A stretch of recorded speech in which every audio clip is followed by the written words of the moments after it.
बीडच्या केजमधील लिंबाची वाडीमध्ये वीज पडल्यानं जमिनीला खड्डा। वीज पडल्यानंतर मातीमधून काही काळ धूर निघाला।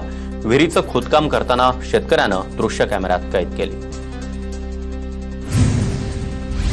बीड शहरामधील अंकुशनगर भागामध्ये वादळी वाऱ्यामुळे घरावरील पत्रे उडाले। 2 कुटुंबाचा संसार उघड्यावर, संसार उपयोगी साहित्याचं देखील नुकसान।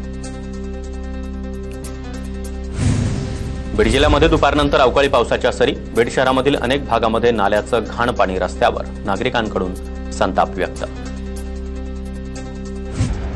बीड तालुक्यातील जेतळवाडी शिवारात वीज पडून शेतकऱ्याचा बैल दगावला। जिल्ह्यात काल वादळी वारा आणि विजेच्या कडकडाटासह जोरदार पाऊस। लिंबाच्या झाडाखाली बांधलेल्या बैलावर वीज कोसळली। बीडच्या ढेकन मोहामध्ये एका अज्ञात व्यक्तीकडून गोठ्याला आग। आगीमध्ये 2 शेळ्या आणि बोकडांचा होरपळून मृत्यू। महसूल प्रशासनाकडून घटनेचा पंचनामा। बीड जिल्ह्यामध्ये अवकाळी